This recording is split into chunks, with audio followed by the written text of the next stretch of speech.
नमस्कार दोस्तों, स्वागत है आपका आपके अपने यूट्यूब चैनल अपनी कोचिंग पे।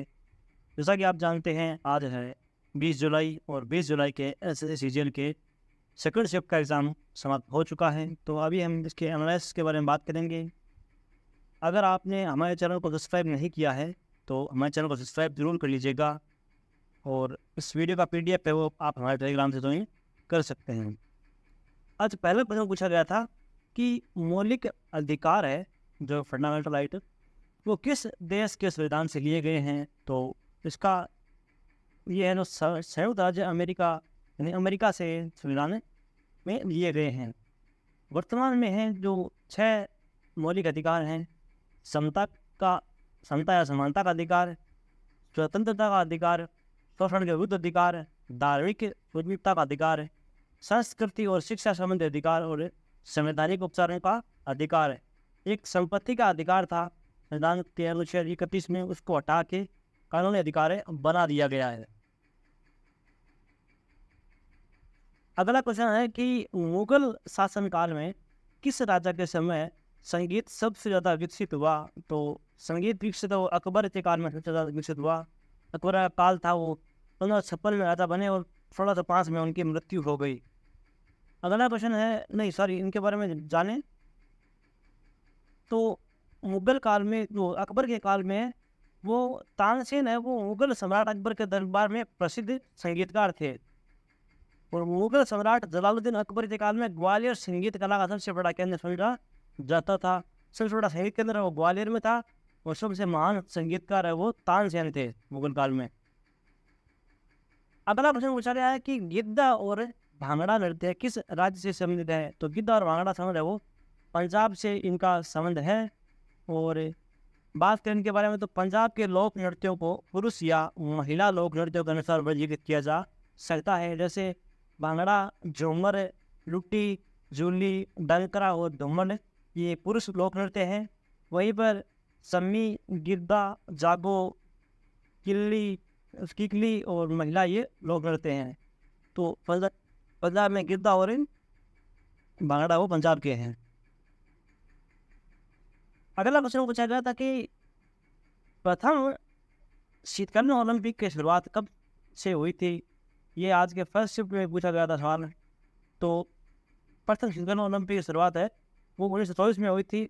बात करें शीतकालीन ओलंपिक की तो 1921 में अंतर्राष्ट्रीय ओलंपिक समिति ने 1924 में फ्रांस के सेमोनिक्स में होने वाले शीतकालीन खेल सप्ताह को मान्यता दी थी। यह आयोजन एक बड़ी सफलता के रूप में उभरा जिसमें 10,004 भुगतान करने वाले दर्शक शामिल हुए और इसे पहला ओलंपिक विंटर गेम्स का नाम दिया था। तो विंटर गेम्स था ये, ओलंपिक विंटर गेम्स ये उस समय शुरुआत हुई थी 1924 में।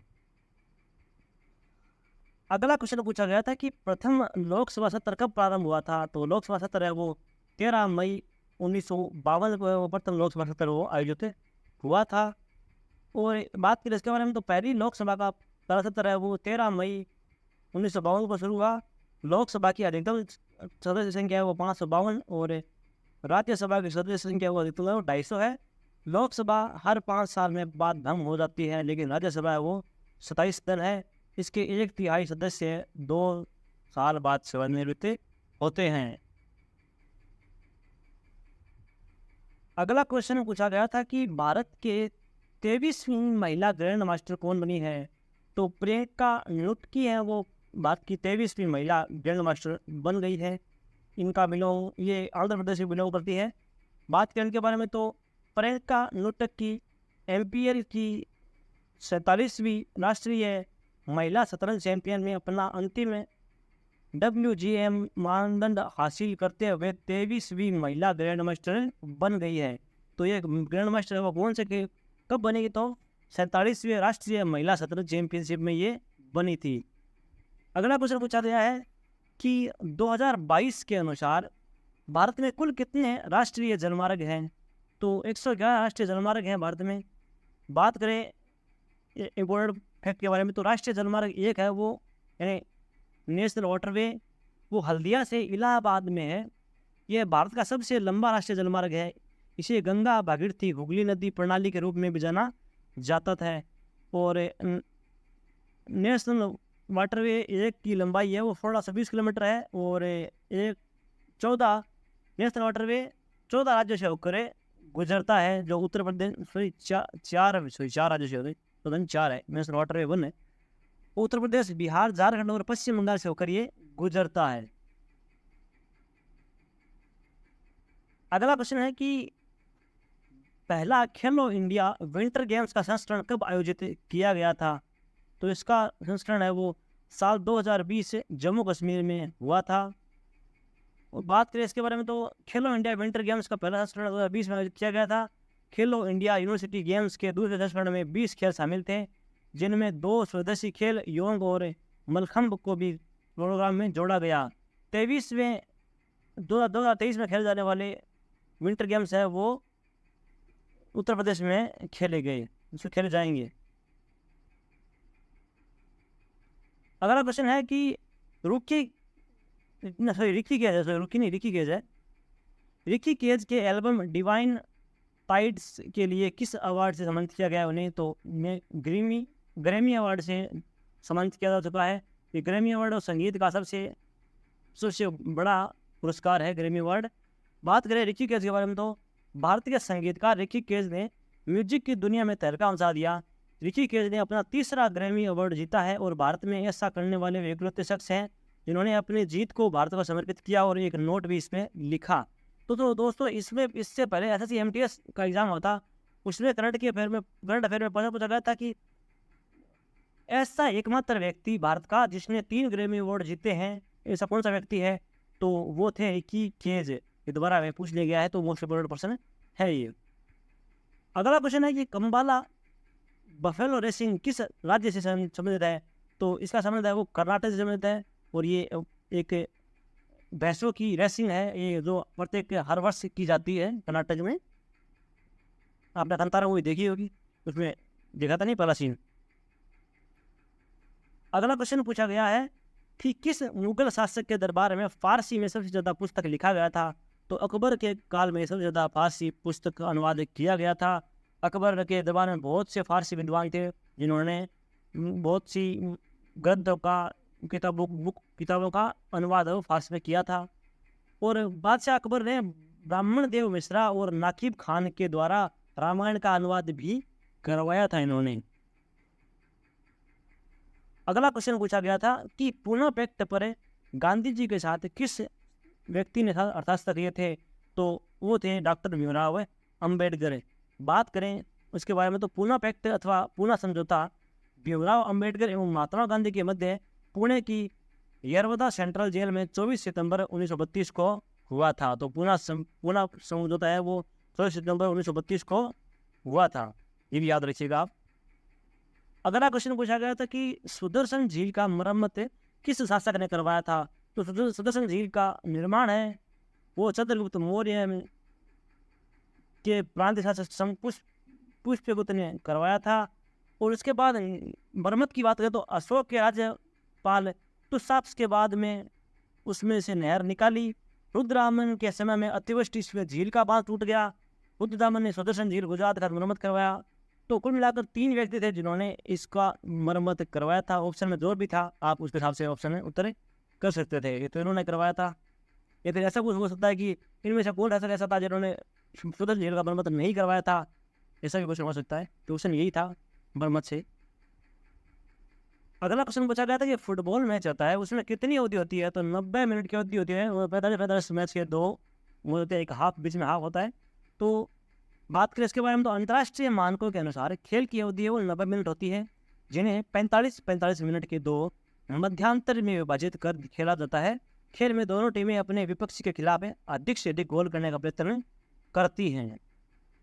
बात करें अगले क्वेश्चन की, तो बंगाल की खाड़ी और अरब की खाड़ी के मानसून कहाँ मिलते हैं? तो बंगाल की खाड़ी और अरब की खाड़ी के मानसून है वो गंगा के मैदानी इलाकों के उत्तरी पश्चिम भाग में मिलते हैं। दूसरे शब्दों में समझो तो पंजाब और इसके सीमावर्ती हिमालय के साथ विलय होती है और वहाँ जाके ये मिलते हैं। तो पंजाब और उसके समीपवर्ती हिमालय जो है वहाँ पे ये विलय हो जाते हैं। अगला प्रश्न पूछा गया था कि आवर्त सारणी में शिब्रोग्रियम का एटॉमिक नंबर यानी परमाणु क्रमांक कितना होता है, तो 106 होता है। उसका प्रतीक होता है वो Sg होता है। और बात करें सिब्रोगियम की, तो एक संक्रमण धातु के रूप में वर्गीकृत है सिब्रोगियम। कमरे के तापमान पर एक ठोस है, तो इसका ये कमरे के तापमान पर ठोस है। अगला प्रश्न था कि कृषि आर्थिक गतिविधि जो किस क्षेत्र में आती है, तो ये प्राथमिक क्षेत्र में आती है। बात करें इसके बारे में, तो कृषि है वो आर्थिक गतिविधि के प्राथमिक क्षेत्र में आती है। प्राथमिक क्षेत्र में बुनियादी खाद्य पदार्थ और कच्चे माल का उत्पादन शामिल है। इस क्षेत्र में संबंधित गतिविधियों को खनन, वानिकी, कृषि, चराई, खेती, शिकार, मत्स्य पालन, उत्खनन करना और एकत्र करना शामिल है। अगला क्वेश्चन पूछा गया ऐसे कुछ कि मौलिक अधिकारों की शुरुआत सबसे पहले किस देश ने की थी, तो इसकी शुरुआत है वो इंग्लैंड ने, यानी अंग्रेजों ने इसकी शुरुआत की थी। अगला क्वेश्चन पूछा गया था कि यदि कर बढ़ेगा तो वस्तु की मांग पर क्या प्रभाव पड़ेगा, तो ऑप्शन का तो मुझे पता नहीं, लेकिन ये बेसिक बात है कि मांग बढ़ेगी तो मांग टैक्स बढ़ेगा तो मांग घट जाएगी बाजार के अंदर, क्योंकि ज़्यादा पैसा होने की वजह से वो ग्राहक खरीद नहीं पाएगा उस चीज़ को, तो इसलिए मांग कम हो जाएगी। अगला क्वेश्चन ऐसा कुछ था कि 2011 की पैरा बैडमिंटन विजेता कौन है, ये ऐसा था या तो ऐसा था कि ऐसा क्वेश्चन था 2011 से, कंफर्म नहीं है पूरा। अगर आपको पता है तो कमेंट बॉक्स में जरूर बताइएगा कि क्या क्वेश्चन था।